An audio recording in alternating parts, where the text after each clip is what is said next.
Welcome to your Farm and Home Show. My name is Joanna Coles, and today we're visiting with Julie Brown, Warren County Extension Agent for 4-H Youth Development. Today we're going to talk about one of my favorite projects, and that's the Country Ham Project. It is a long-standing tradition in Kentucky. They would kill a hog in the wintertime, they would cut the meat, they would hang their hams, and then, next year for Thanksgiving and Christmas, they had hams to feed the family, along with other cured meats as well. This is the 31st year for this ham project, and with this project, the kids learn how to cure a ham. So it's a salt base. So they get what's called a green ham, which is fresh from the hog. It's 24 hours old. When the kids get these hams, they have to salt it down in a salt cure mixture. So there's salt, some sugar, some peppers, other spices in there. They rub this ham down. So they don't want to touch they won't touch the meat part. It's what you want to cure because you want to get that salt mixture in the meat. That salt mixture will stay in there for 3 months. So at that 3-month mark, they'll take them out of the salt. They're in a big bin is the best way to describe it. They'll take them out of that mixture. They'll wash them down. They will then put them in a ham sock and they will hang it, and then it'll smoke for about another 3 months. So with that process, and those hams are cured, so come July when the 4-H project is done, the children have 2 country hams. That one will go on to the state fair, and then the other one they will be able to take home and enjoy with their family, and then after the state fair they can take the second ham home with them to enjoy with their family as well. And back in the day when they did this because there was lack of refrigeration, right? But it's delicious. It is.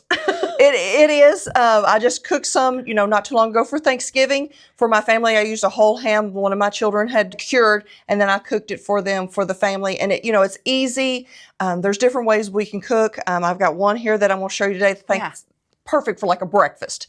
If you're going to cook a whole ham, we can help you with that as well. It's what we tell the children when they do the project. I help the children once they're done. I tell them they can either hang them in a nice cool place.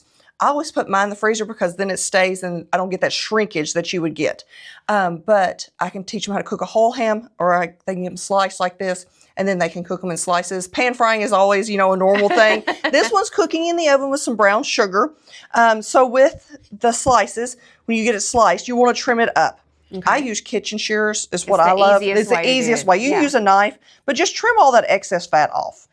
And Julie, when they going through this project, it does take several months to do, but you are taking sign-ups now, right? Yes. So they're due by December the 8th. And when I say this, it's not just for our 4-H members. So if there's someone watching this and you're an adult and you're like, oh, I remember my parents doing this, or I think this one might be something neat to learn, sign up. We have adults that do this project as well as, 5 to 18-year-old youth.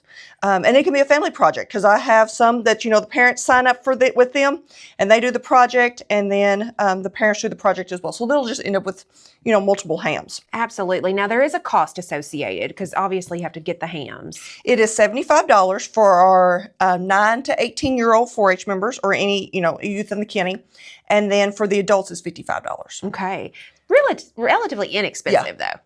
Especially if you look at the price of a country ham and you think $75. If you go look for a price, if you're doing it with our 4-H members, $75 is only really going to get you one ham if you purchase it from the grocery store. Absolutely. So they are getting a deal. So what you're going to do here is you're going to sprinkle some brown sugar. Okay. It calls for 2 cups of brown sugar, and you're going to sprinkle some just in the bottom of your pan. Sprinkle that around. And then you're going to put your ham slices, and you can do up to 6 ham slices in this. This is a 9 by 13. I've put tinfoil in there. And then I'm just going to lay some of my ham slices on top of that brown sugar. After I've laid some on there, you're going to sprinkle some more brown sugar. So you're going to do ham, brown sugar, ham, brown sugar. And so the top coat will also be brown sugar when you're done as well. You're going to cover this up in the oven with the tinfoil at 325 degrees for an hour and a half to 2 hours, depending on how. And that's just going to moisten up that ham. Some people, you could soak this ham before this process just to get some of the salt out of there. I just cut it up and then I just put it in there. When it comes out of the oven, it's a very tender. You don't even need a knife. So if kids want to participate, they do send it to the state fair, and they do have to do a speech, right, Julie? They do. Yeah. And so don't be scared about the speech. It's a 3 to 5 minute speech. But we as agents, 4-H agents, we're here to help you. And it's over, very simple topics. It's how to cure a country ham. I think this year is how to cook a country ham. So it's nothing that, that they need to fret about. It's something that they need to know about the country ham project. There's over 1,000 country hams from across the state of Kentucky, 4-H members that enter those country hams. And even the adults that enter, they can enter in the open show for country ham as well and get prizes for that as well. We appreciate you watching the Farm and Home Show, and hope you have a great day.